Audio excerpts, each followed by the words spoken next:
Hi again, everyone. In this section, we're looking through the pedagogics of Curipod. And you're not obliged to use Curipod in this way. We just want to share some of the thoughts we have had creating Curipod. So as you remember from my introduction, me and Jens came together with really different backgrounds. I loved school, and Jens was not motivated. And I think one of the biggest learning I have had since leaving school is how much my behavior affects the rest of the classroom. Every time a teacher asks a question, my hand goes like this. Every time my hand goes like this, so much is happening around the classroom. This is what we call the social dynamics or the social blockers participation. So I raise my hand and there might be 5 students that think, I don't need to raise my hand because Eirik will answer. And there might be 5 other students thinking, I don't want to raise my hand because they usually don't raise their hand. So if they raise their hand, you, the teacher, might probably call on them and they give their answer, but then afterwards, you didn't probably get exactly what you wanted. So you might call on Eirik and then I give another answer and they feel stupid or something. So there is so much social dynamics going through the classroom when it comes to participation. And I'm going to let you in on a little secret here. In Curipod, we believe that the big learning is happening actually outside of Curipod. So our goal is not to make sure you stay inside Curipod your whole lesson. Our goal is to create engagement outside of the lesson. So I usually say that you could be the best teacher in the world, but you would still never manage to, one, when you ask a question, have 30 students go like this. Never happened. And if you, by some miracle, manage to have 30 students raise their hand and to answer your question, you would at least never be able to have them all answer the question at the same time. You'd lose control, you didn't hear an answer. This is where technology comes into play. This is where Curipod comes into play. We make sure you engage all of your students and you allow them all to express their thoughts and opinions. That's where you have technology. Then we've created engagement and you do the rest of the discussion inside the classroom. That's also one of the reasons we don't actually have any collaborative activities in Curipod is we don't want the students to be collaborating screen to screen. We want them to collaborate face to face. We're a synchronous tool. So it's really important for us. We usually say that our design philosophy is that every activity in Curipod should take around 3 minutes and give you 20 to 30 minutes of in-classroom engagement. And I'm going to show you a little bit about how we think about this. So I'll share my screen again. And I'm inside the generator. So how do we work with this type of student agency and student engagement? So let's do a discussion question about my go-to example, animal habitat. It's one of the top searched words in Curipod before I started using it a lot. So that's why I'm using it. Let's do magic, see what it comes up with.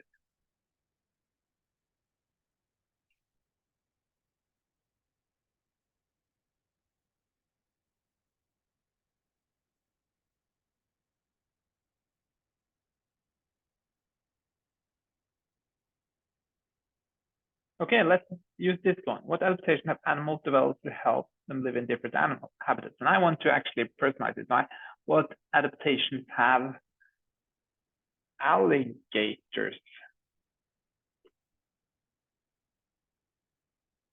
developed to help them live in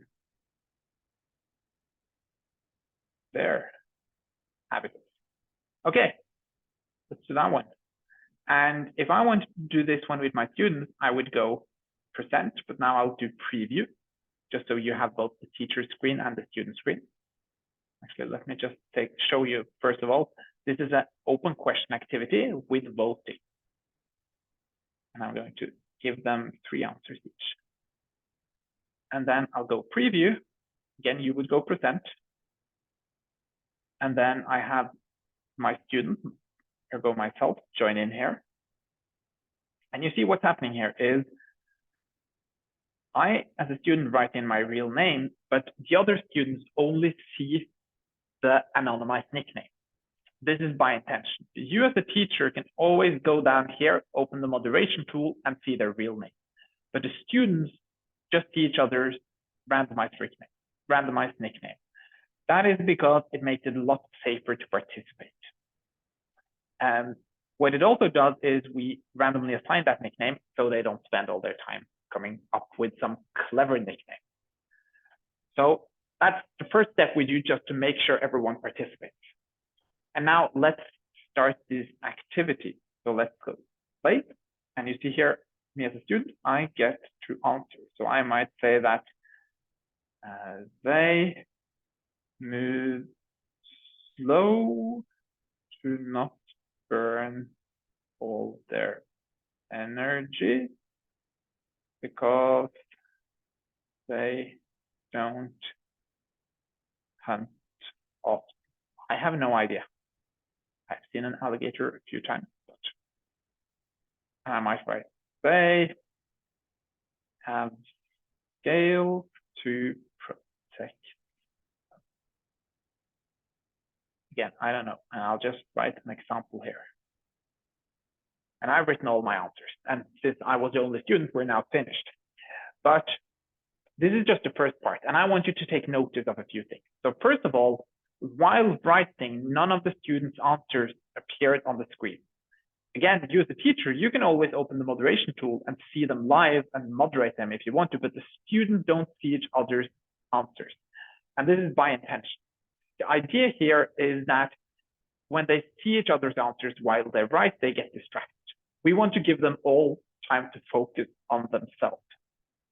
So if you are, I usually say, I'm a fast thinker. That means that's why I raise my hand fast, right? Because the second the teacher asks the question, I have my answer. There might be other students that are a lot more clever than me, but needs a minute to think. This is the idea of this design. It gives everyone the chance to participate on the equal ground. Then we do the voting round, and this is where we give the students agency. So I go play, and now the students get to vote for the most relevant answer. You could actually, in the creator, set the criteria here. And this gives them agency. So you see, they always get 2 and 2 answers paired up against each other. It's to make it easy to take a choice, right? If you get 30 answers and have to choose one, you never choose one. But this allows several things. One, it allows the class to, you give the students and the class agency of kind of what do we want to focus on here. But you also allow the ones that did not come up with any ideas and agency on what is important. So they might not actually came up with an answer, but they still have the opportunity to participate in the activity and vote. And when everyone has voted, we see the results there. So this is both kind of, we do the first round, no answers popping up on the screen to make sure everyone participates. And then we do the voting round to give everyone agency. And as I showed you previously, this is the same for any type of activity in Curipod, right? So if we do drawing activity, you can also put on the voting here. There might be some reasons you don't want to use the voting. That's totally okay. But the idea of it is to give the students agency. And now you've created that. You've given all the answers. We have them up on the big screen. You can start discussing, right? What do we think about this? And this is when the real magic starts. So we've used Curipod to give you all your students' thoughts. Everyone has had some time to think. Now you start discussing. And this is what we hear from most of our teachers, is after starting using Curipod, they have so much more engagement outside of or after Curipod. That's the idea of it, right? It's to just allow every student the chance to participate. And you can build so many things here, right? You can build, one of my favorite activities is to just do a poll with a why. So ask them a poll question. Do you think it's important to learn about animal habitats? Yes. No. But then follow up maybe with open question, just why? They first have to answer whether or not they think it's important to learn about animal habitats, but then they do an open question where they have to argue why.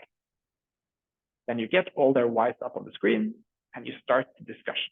It's critical thinking, it's creativity. Now I'm going to show you just my favorite usage of this is, I'm not creating it with AI. I'll just create a blank slide, an open question, and then I'll ask my students a question. What do you want to know about animal habitats? This I could use at the beginning of the lesson or at the end, but how this would go is I'll go preview. And again, I'll have my students join in, my students being me.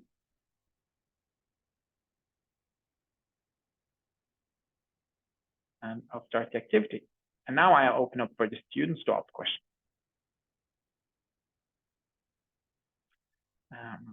What is a habitat? Does humans have habits? Why are we learning about habits? And again, now I can do the voting. And the brilliant thing with voting in this section is that now I get to know what most of my students actually want to know about. So if I do this at the beginning of the lesson, I get some hooks to make the lesson more interesting. I could refer to these questions every time I teach. Again, giving the students agency. If I do it at the end, I give them agency on what will continue on the next lesson. So I can actually build some of my lessons to incorporate these questions.